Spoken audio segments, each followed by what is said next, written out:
All right, good afternoon, everybody. We'll call this special meeting of the Woodford County Fiscal Courts Committee of the Whole to order. Madam Clerk, would you please call the roll? Squire Taylor. Here. Squire Gentry. Here. Squire Marner. Here. Squire Carl. Here. Squire Downey. Here. Squire Blackford. Present. Squire Gill. Here. Squire Brown. Excellent. Thank you, everyone, for being in attendance.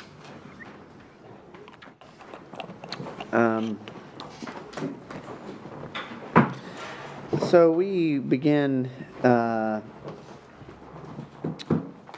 discussion for the Woodford County's fiscal year 26-27 budget. And I just want to go through and kind of talk about how we've gotten to this point. Our first budget and finance committee meeting was February 10th.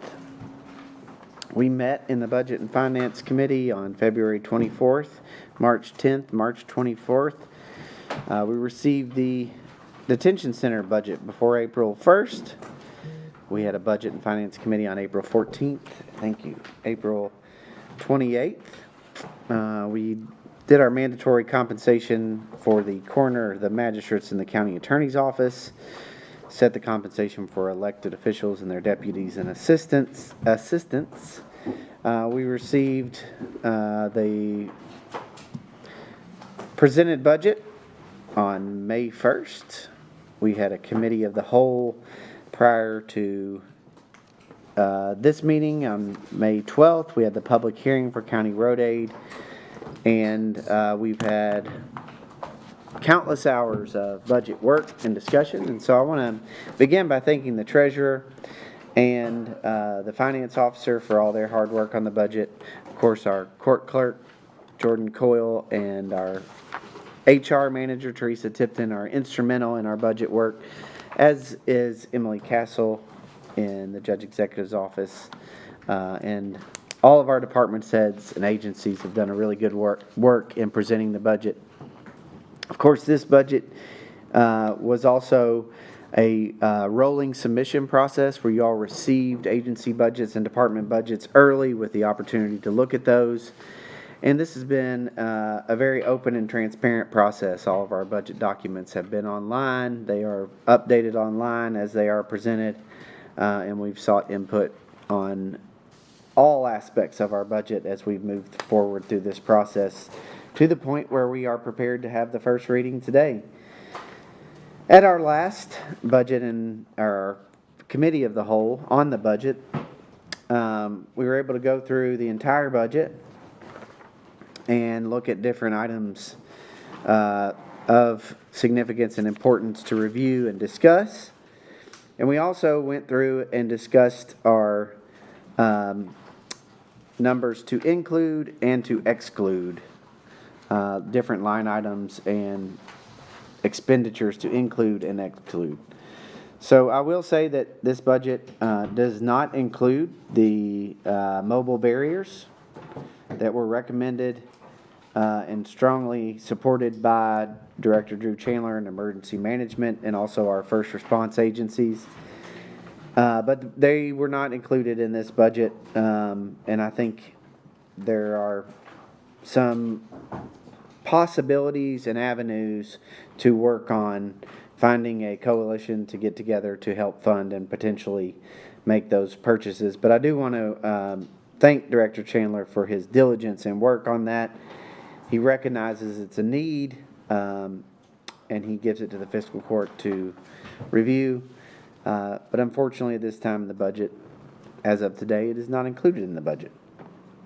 We did have other things that we went through and we did include. Some of the things that we tended to include in this budget that may not have been included in past budget are, for example, snow plow, salt box, and other snow and ice removal equipment. We really, after the ice storm this year, we recognize that while we're in pretty good shape, we need to keep that up. So those expenditures, when requested for different departments, were largely included. I had a discussion with Maintenance Director Rick Wade about other maintenance equipment. The powered trailer dolly is something that is not included in the budget, but I think it's something that should our budget come in under, or we have the ability in our reserve to look at purchasing that for the maintenance department, that's one of the things that we should prioritize and look at. We did not include the forklift. The forklift, which would mainly be for the logistics facility. I think it's a lower priority than some of the other equipment requests, but again, it's something we did not include. A mini excavator. We've seen the need for a mini excavator in multiple projects, including the Roan Road project that we were able to complete, which is holding up really good right now in this rain that we're having. So it looks like if we're in the need of a mini excavator, which is a pretty good piece of equipment to have, especially in these stormwater and drainage projects, that we may have to rent that in the next fiscal year, but it's something for the fiscal court to keep in mind. A Dingo's standby style Bobcat, also not included in the budget additions. But I will say that's one where we probably have the most need, maybe outside the trailer dolly. But the Dingo track for a Bobcat really lets us get in places where we can't take a Bobcat. Squire Blackford, like Martin drainage easements and retention basins and clearing out things where you got to go in people's yards and you don't want to take big equipment. So I would say of all those things that were excluded, that item is something that specifically if we get to a point in the budget where we feel like we can spend those funds, it might be something that needs to come from our reserve, our surplus. Then finally, the 2 LED light plants.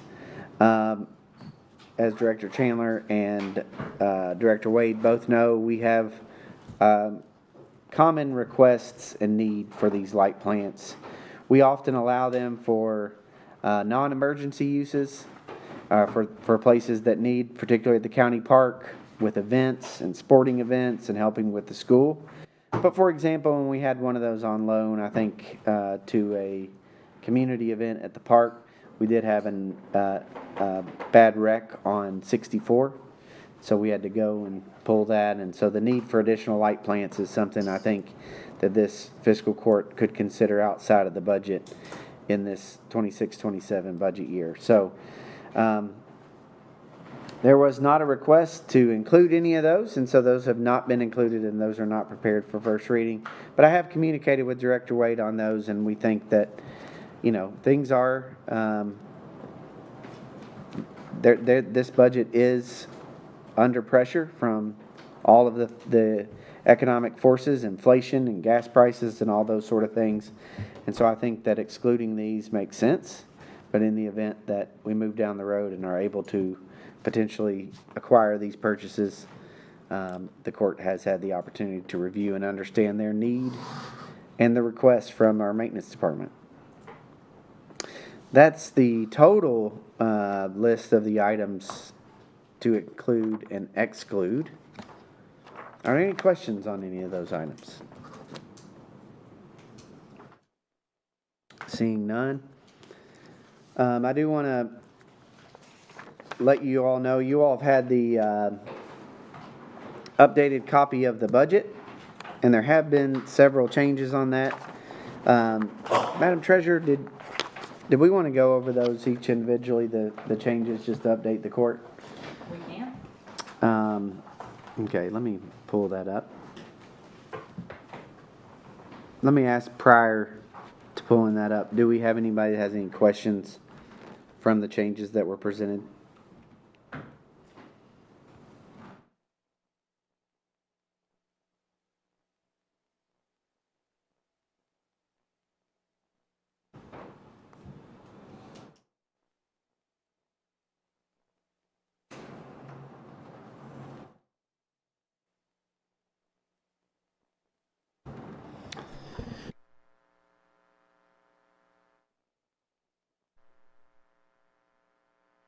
We'll pull that up.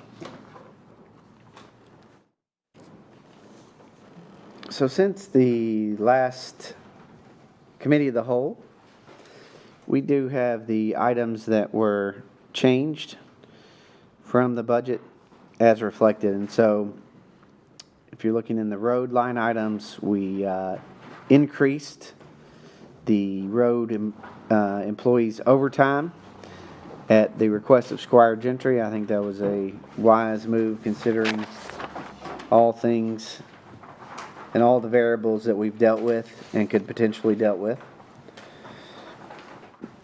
We decreased 7210, the road maintenance equipment line item, by $266,494.58 due to a tandem axle dump truck, the chassis being delivered, or at least on the bill list of 526.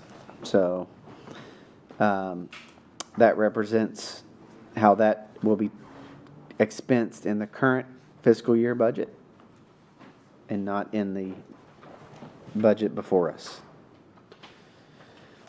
So we also have the corresponding road social security retirement workers' comp line items that increased due to the overtime increase.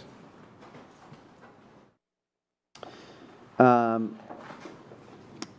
can also report that the Kentucky River Authority has a county grant program that we applied for, and it provides $10,000 for a kayak launch to promote recreation on the Kentucky River. We've also received the Kentucky Fish and Wildlife Grant to redo the entire boat ramp at the Clifton Boat Ramp. That's a really, really big win for the community. That ramp is in need of repair, and they will engineer and construct that ramp. All of our improvements that we've undertaken at the Clifton Boat Ramp will be considered in kind for the project, so there'll be no county funds used, and they will complete the entire boat ramp. And we will also use the additional $10,000 to do a separate kayak launch, which will give us the ability to, separate canoes and kayaks from boats. And yeah, Squire Taylor. Is that in the same area though for parking? Or? Well, so I think the question will be for the fiscal court is if we want to do that in the same area, or if we have a new parcel of property that was That's a good question. part of the EWP buyout program that we could potentially find an even better, more appropriate location for a kayak launch. That was part of my curiosity, so Yeah. you read my mind. Thank you. I do think we originally, if you're looking down at the river from the boat ramp, we looked at the right side of the boat ramp as an area to do that. But like the Cummins Ferry boat ramp, it would be constantly picking up mud and due to the location on the river. So we might try to find another location for the kayak launch. But we're glad to receive the $10,000 grant. So we reflected that in the budget. We also have the increased third supplement agreement with the Big Sink Sidewalk Project and the TAP grant, and we needed to reflect that in the budget. So it increased the total amount of the TAP grant and also changed the reserve for transfer and the other items that are impacted by that. So that's the total difference. And then, as I mentioned, the general reserve for transfer then changes, and it edges back up over 7.1 million. So let me ask, are there any questions on any of the changes that have occurred in the budget since our last committee of the whole?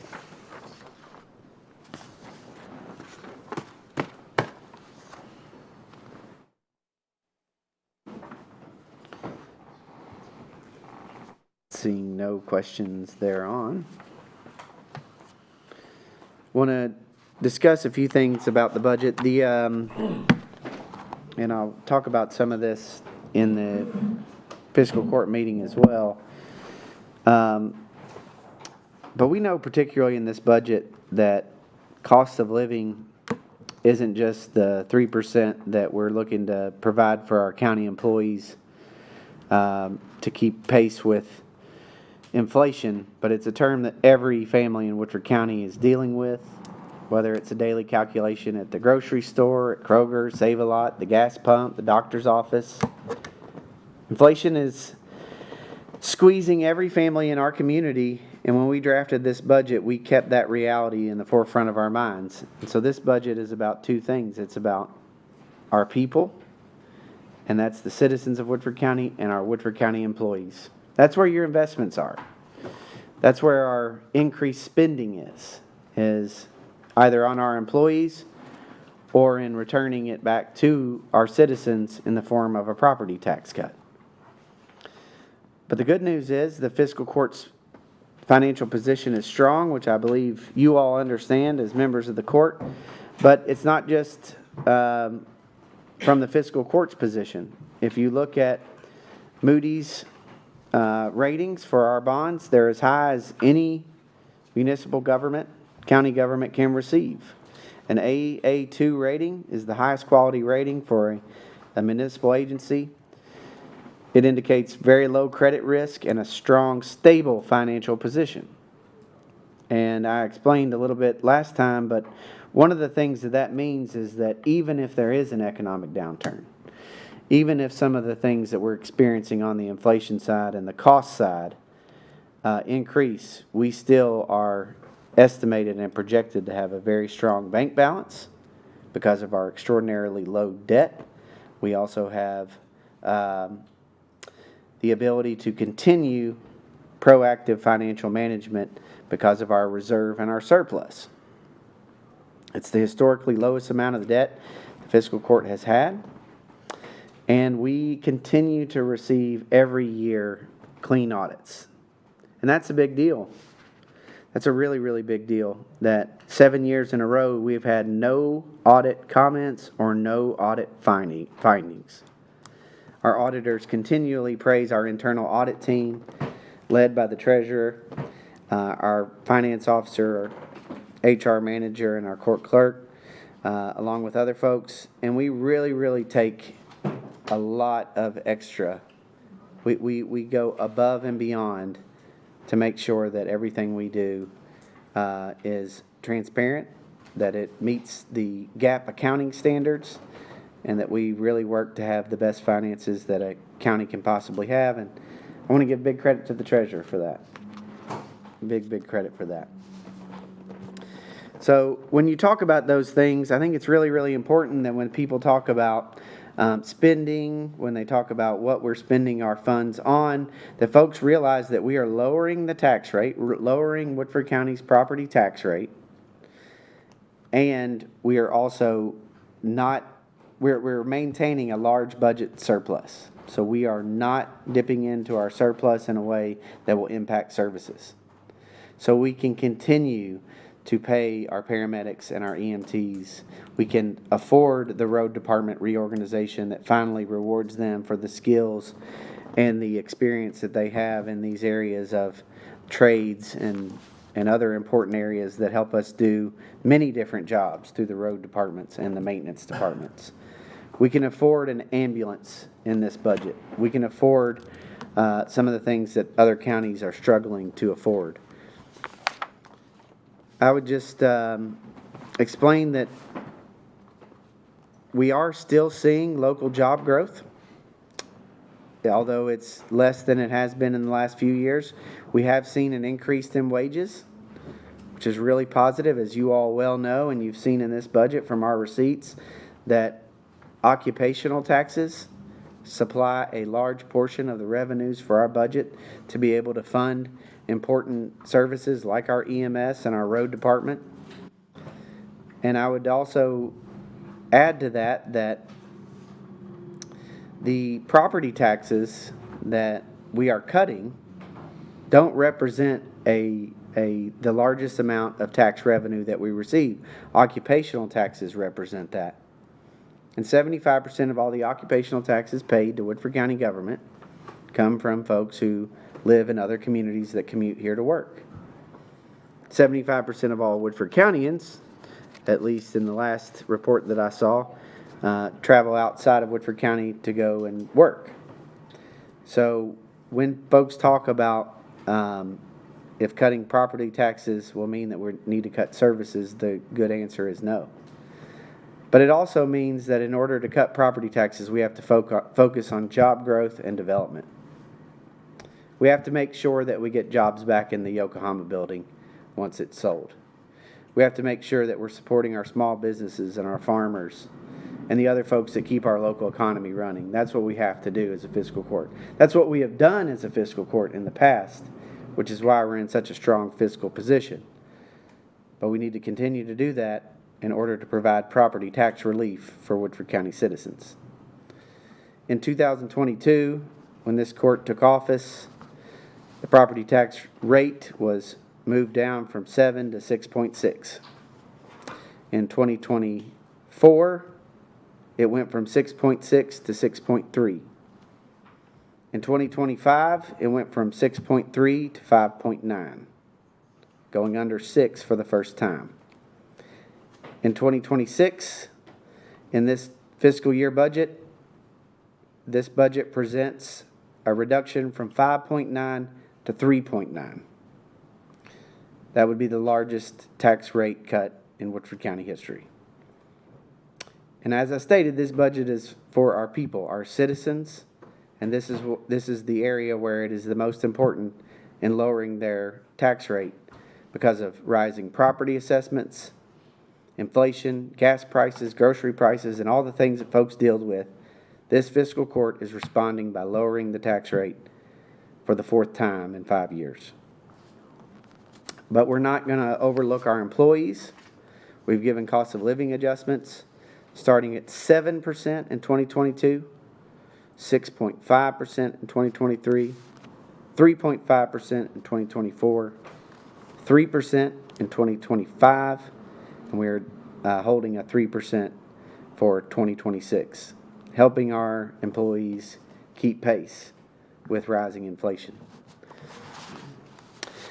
So that is the overall look at the budget and some of the big things that we're doing in it.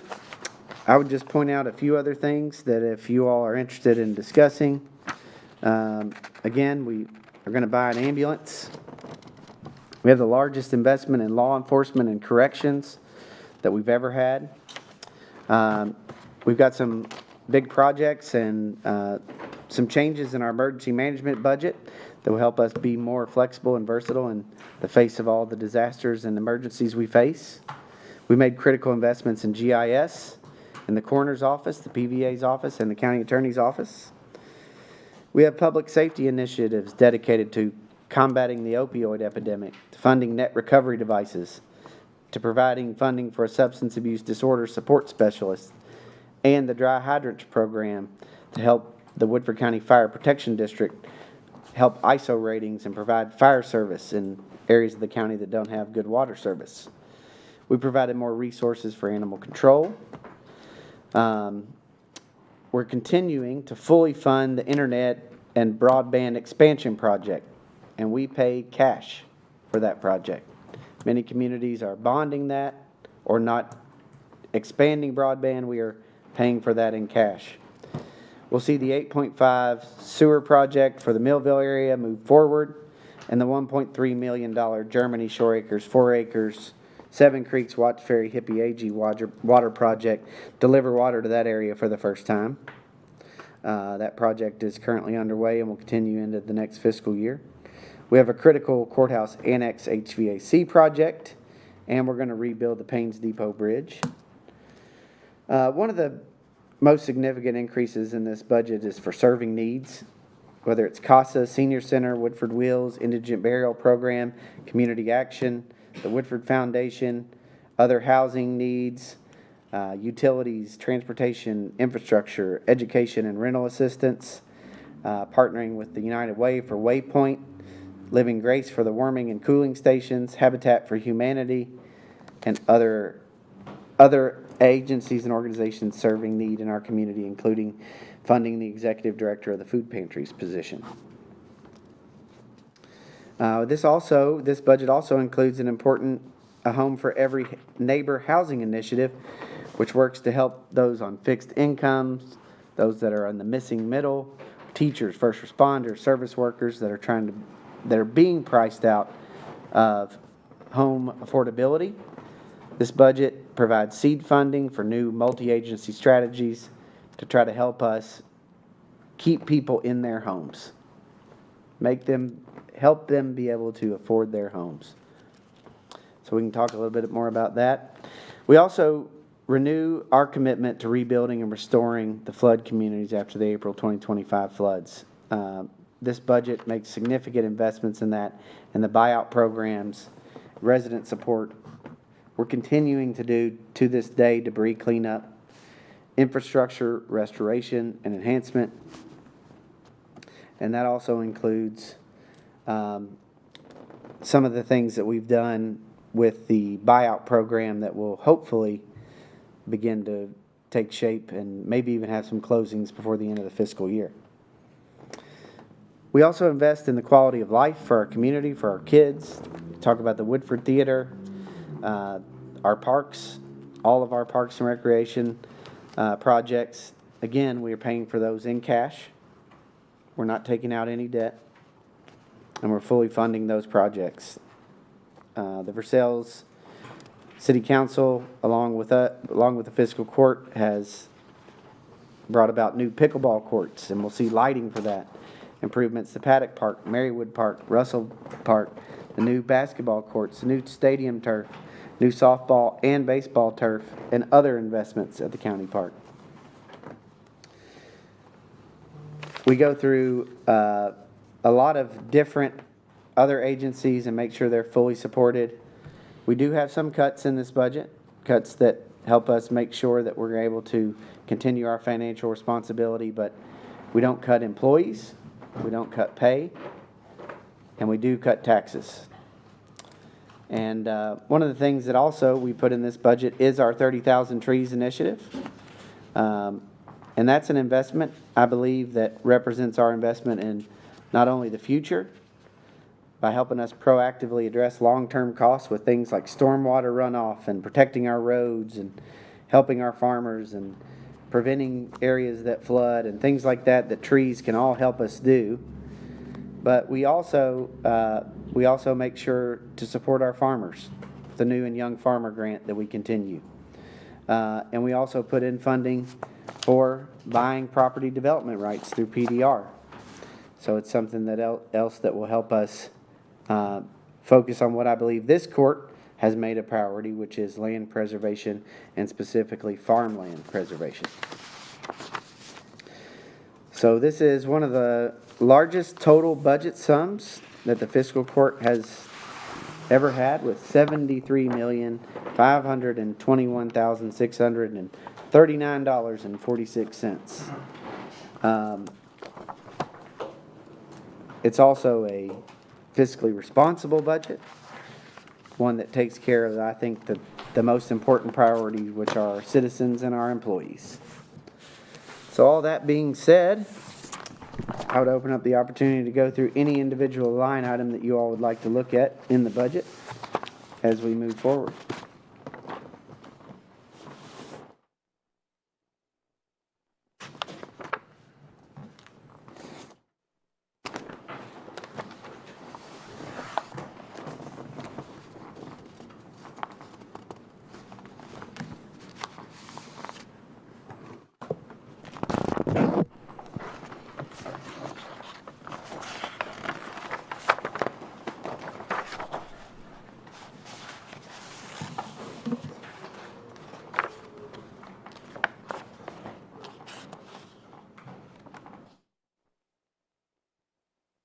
Questions or comments regarding the budget?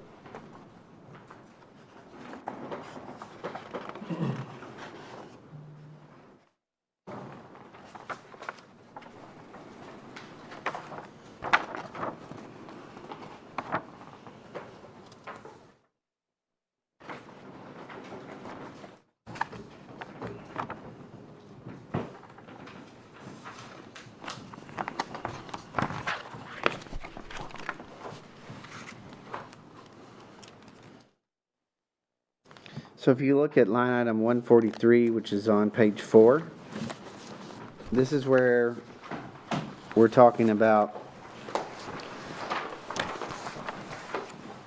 a home for every neighbor affordable housing initiative that the fiscal court essentially had a pilot project in the last fiscal year. And we must confront the reality that the housing and affordability crisis is something that every community faces, but Woodford County uniquely faces. So we have funding for property acquisition in the amount of $350,000 in that line item. And the goal would be for the cities and the counties to join together, either in a land trust or in individual property purchases, to find locations to do Habitat for Humanity housing. Right now, Habitat does not have a current project on the docket, but this would ensure that they could not only have projects in the queue, but even try to have multiple projects. Habitat for Humanity, in my opinion, is one of the key aspects of supporting affordable housing. They are the most affordable way to build a house. A lot of the materials they use are donated. Their labor is 100% donated, and they build things at what true cost is. And true cost right now is pretty high, but they're one of the few that does it. They also select local families who get a mortgage, and they get to invest in their own equity. And it's been a huge successful program to this point, and the goal of this affordable housing measure is to continue to allow Habitat for Humanity to grow and build more houses and bring more families in the ability to save their homes and live in a home and have equity and investments. So that's one of the areas where that budget item is specifically allocated. The other thing that we must do, and it is part of our serving needs funds, is a Keep Your Home process, which is a local year-round effort to help prevent utility shutoffs, emergencies, arrears on everything that is a cost to you to have a house or rent a house. So it's basically a financial bridge to stop the eviction clock, to help people pay their rent and pay their mortgages by making sure that their other expenses are assisted with. Something that we're working with our different agencies from Bluegrass Community Action, the United Way, and on to help with. This also proposes funding a legal defense pilot program that allows our local Woodford County attorneys to assist folks facing eviction or foreclosure so that they have a legal background to help them negotiate in the event that they are in the risk of losing their house. This is a program that not many communities have, but a lot of folks fall through the cracks because they don't have legal representation or can't afford it and can often be taken advantage of. So a second prong of this program would be helping folks with finding defense to eviction and foreclosure. And then again, would be looking at a joint land trust with our partnerships with For Sales and Midway to strategically purchase properties that could be used for Habitat for Humanity or other high quality, low cost infrastructure that could provide workforce housing. For example, housing for teachers, police officers, first responders, those that while we work really hard to make sure they have good, fair pay and compensation, we need to recognize that it's still difficult in these times to afford housing in the current economic environment. So that's some of the aspects of our affordable housing program that's represented in this budget.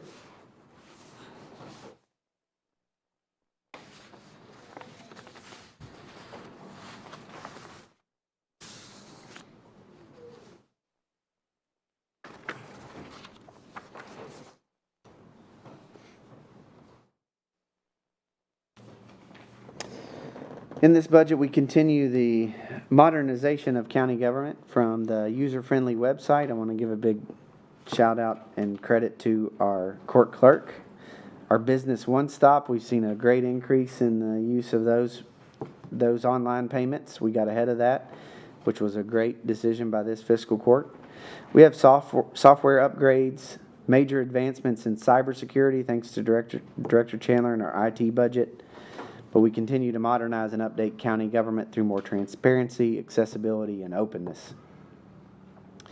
We didn't discuss it in detail, but we do have major investments in this budget in roads, bridges, and traffic safety improvements, additional street lighting in Lanes View, lighting for the Big Sink sidewalk, new Safer Streets for All grant work, and the crosswalk improvement at Huntertown Elementary at Huntertown Road. We have a robust paving and maintenance schedule, which was a real challenge in putting together in this budget because of the current impact on paving from the price of crude oil, and the fact that there's a stay in the gas tax at the moment, which will probably lower the receipts for county governments. I think it's another example of the insufficiency of the current model of state government and funding, road improvements, and municipal and county road aid.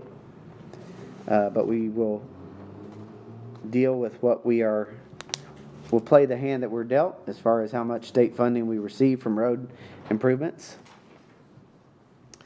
But the major investment though for this budget is that we fully fund the road department reorganization. That we review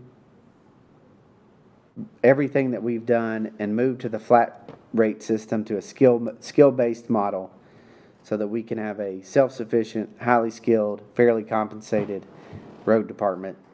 And so far it's working out in a very positive way, but we will hopefully bring on even more employees to round out that, and we've fully funded that in our budget. We continue to strengthen and fund our elections and support that process. We've done that for many years. It's something I think this fiscal court should be very proud of, that we've ensured the integrity and security of our election system, bought new modernized voting machines, and overall really worked closely with the county clerk to ensure that we have the best, most up-to-date, secure election systems. We do the same for recycling and solid waste. We continue to improve their programs to keep Woodford County clean and beautiful.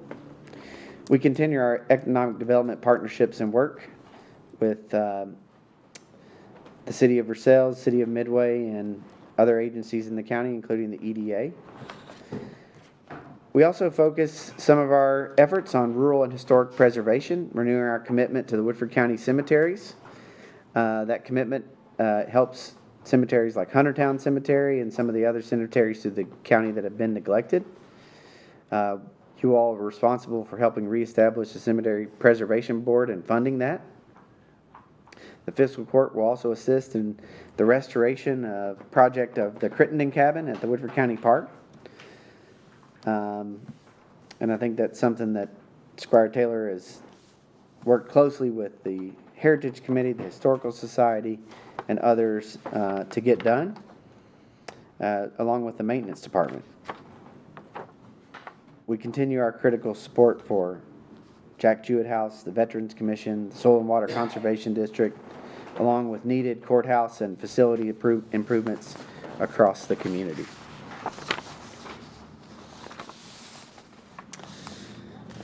So that is some of this 700 plus line item budget. Those are some of the highlights.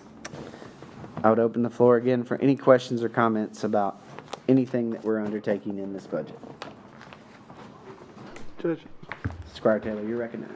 I just, I want to make sure I have the numbers right for anybody that might be of interest on this. I wouldn't say that everything is a grant per se on this, but I'm trying to look at our totals for grant funds for this year budgeted, and I want to say it's well over $30 million. It may be more that I'm missing. But I just want to really share some real appreciation to our team to apply for these dollars. All these, whether it be state or federal grants or other agencies, they're going to be spent somewhere. And if we're not applying, then we're not participating and we're not making a difference. And so there are several one-time expenses that we're only able to achieve at this level because of their diligence in finding money and putting work together for applications, because that's not just simply a stroke of a pen. So it could be more substantive than more than 30 million, but I just kudos to them. Really appreciate their incredible work on that.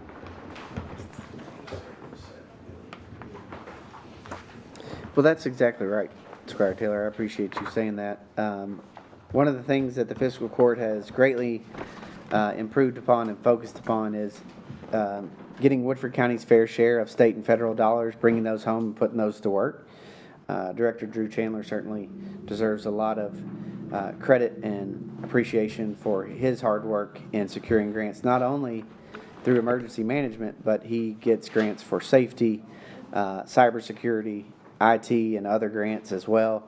But also, we have our departments and agencies that always go out and seek grant funds, whether it's recycling, solid waste, EMS, the list goes on. And it's also a testament to our ability to administer big projects effectively, particularly when you get into large federal grants that exposes you to much more accounting, compliance, and auditing, where we have to get a single audit. And we were able to be able to administer those grants, ensure that compliance, and execute those grants in a way that we've seen. I mean, to be honest, without Melody and Beverly and Jordan working on those, it couldn't be done. It just couldn't be done. And it's a lot more work on them to do it, but they have really become excellent in their professionalism and ability to do that. So thank y'all. No, thank you. Thank you, Squire Taylor, for recognizing that.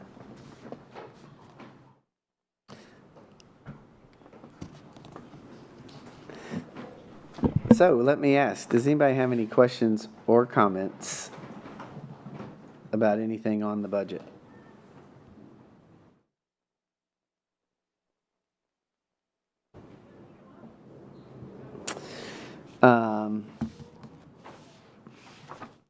Seeing none, we do have some guests that are here, so we will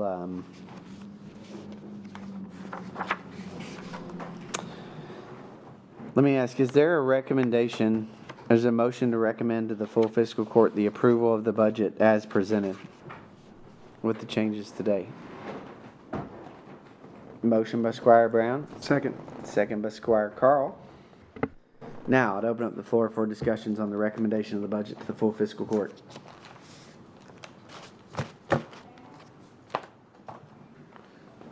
Seeing none, all those in favor of recommending the budget for approval at the full fiscal court, please vote and signify by saying aye. Aye. All those opposed, nay. And that motion carries unanimously. So, as we welcome our guest here shortly, let me go ahead and look at a few things that are on our fiscal court agenda.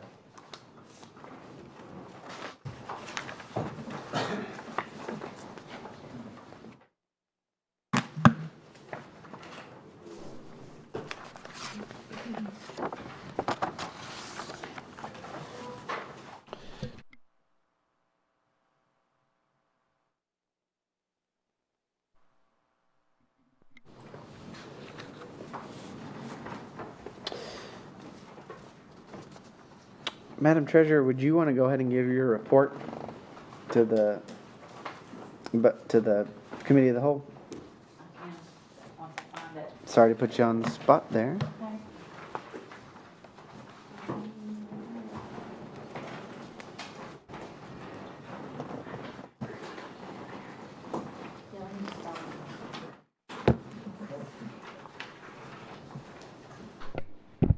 Tonight's budget is $14,294,834.54.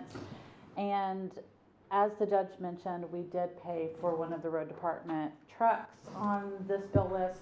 We also had some paving projects that came out of this bill list and some more parks projects that we completed, so. Any question for the treasurer? Seeing none. Thank you, Madam Treasurer. You are dispensed with your report, so you don't have to just do that in the fiscal court meeting.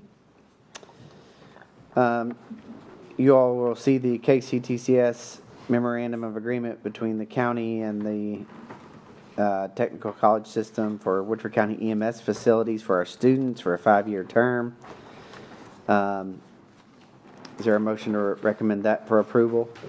Motion by Squire Blackford, second by Squire Carl. Are there any questions on that? Seeing none. All those in favor, please vote and signify by saying aye. Aye. All those opposed, nay. That'll be recommended for approval.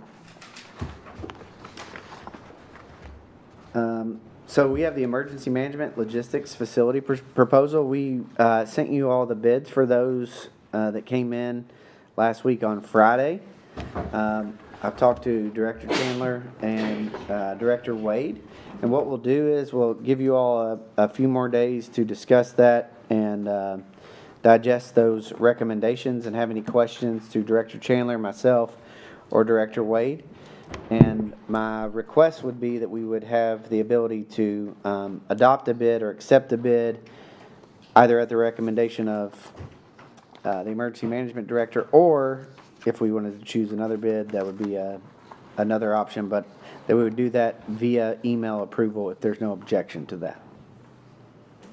Gives you some more time to look at the bids, get your questions answered on that.